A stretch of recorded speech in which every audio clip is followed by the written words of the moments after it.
अब देहरादून की बड़ी खबर के साथ शुरुआत करते हैं। यमुनोत्री गंगोत्री धाम के लिए रेड अलर्ट जारी किया गया है। ये बड़ी खबर आपको मौसम से जुड़ी हुई बता रहे हैं। 7 और 8 मई को ये रेड अलर्ट रहेगा। पूरे हफ्ते मौसम विभाग की ओर से बारिश के संकेत भी दिए गए हैं।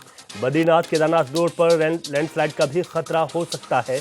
यात्रियों को विशेष सावधानी बरतने के निर्देश दिए गए हैं, अपील की गई है। तो ये बड़ी खबर आपको बता रहे हैं उत्तराखंड में मौसम के लिहाज से, क्योंकि अचानक से उत्तराखंड में कई दिनों से मौसम बदल रहा है। जहां तपती गर्मी से राहत जरूर मिली, लेकिन मौसम ने दुश्वारियां भी बढ़ा दी। अब यमुनोत्री गंगोत्री धाम के लिए रेड अलर्ट जारी किया गया है, जो मुसीबतें बढ़ा सकता है।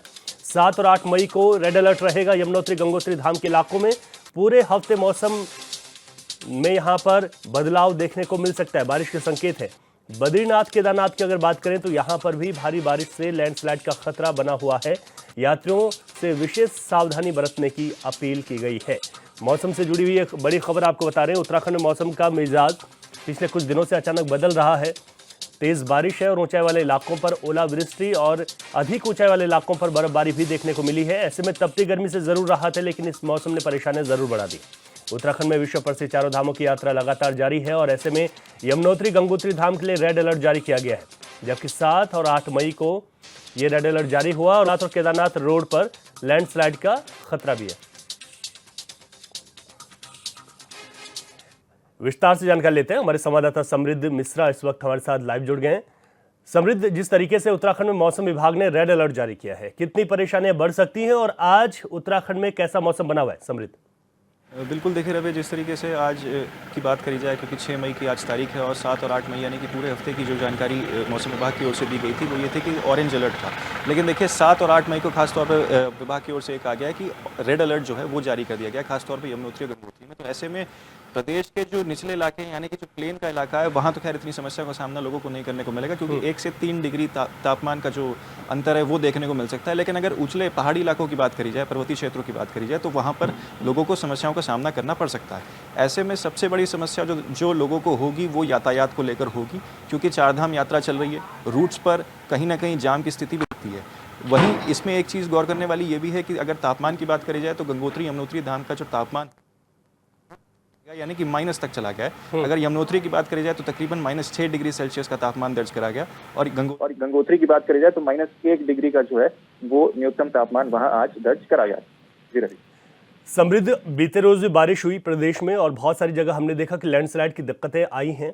यात्रा का शुरुआती चरण है और बड़ी संख्या में श्रद्धालु चारों धाम पर पहुंच रहे हैं और इन चारों धामों का ही जिक्र आप कर रहे हैं। यमुनोत्री गंगोत्री के 7 और 8 तारीख को रेड अलर्ट जारी करना, केदारनाथ और बद्रीनाथ में जो सड़क मार्ग है वहां पर लैंडस्लाइड का खतरा है। यात्रियों से क्या विशेष अपील की गई है और प्रशासन की क्या तैयारियां आप इस दौरान देखते हैं? देखिए, जो सरकार की ओर से और मौसम विभाग की ओर से जो सबसे बड़ी चेतावनी दी गई है वो यही है कि देखिए, अगर आप कहीं भी निकल रहे हैं किसी भी रूट पर, तो सबसे पहले जो है मौसम को देख लें। ऐप जो है मौसम विभाग का, उस पर सारी जानकारियां उपलब्ध हैं। आप देख सकते हैं कहीं में निकलने से पहले कि आखिरकार मौसम उस इलाके का कैसे रहने वाला है।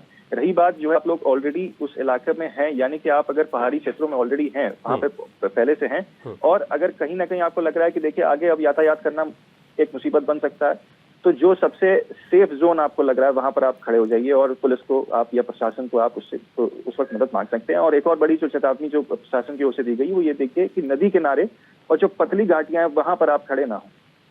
ठीक है समृद्ध, आप कह रहे हैं कि लोगों से विशेष अपील की गई है कि किस तरीके से वो अपने आप को सुरक्षित इस मौसम में रख सकते हैं और कैसे कैसे उनको यहाँ पर कदम उठाने हैं। प्रशासन की ओर से भी आपने कहा कि तैयारियां पूरी हैं कि अगर मौसम बदलता है तो इस लिहाज से वो यहाँ पर कोशिश करेंगे कि किसी भी यात्री को कोई दिक्कतें ना हो। अगर इसको खेती के लिहाज से देखा जाए, बागवानी के लिहाज से देखा जाए, तो इस वक्त इस मौसम ने क्या परेशानियां किसानों के सामने खड़ी की हैं? समृद्ध। बिल्कुल, देखिए जो ग्रामीण इलाके हैं पहाड़ के, वहाँ कहीं ना कहीं जो है फसलों को नुकसान तो हुआ है। जो टिहरी और पौड़ी का जो इलाका, वहाँ जो ग्रामीण इलाके हैं, खासतौर पर उत्तरकाशी का जो ग्रामीण इलाका है, फसलें थी लोगों की, उनको कहीं ना कहीं प्रभाव देखने को मिला, क्योंकि तेज बारिश के चलते जो फसलें हैं उनमें नुकसान कहीं ना कहीं तो लोगों को देखने को मिला। खासतौर पर किसानों को जो फसलें थी वो खराब होती हुई नजर आई है तेज बारिश होने के कारण। ठीक है समृद्ध मिश्रा, बहुत शुक्रिया आपका जानकारी के लिए।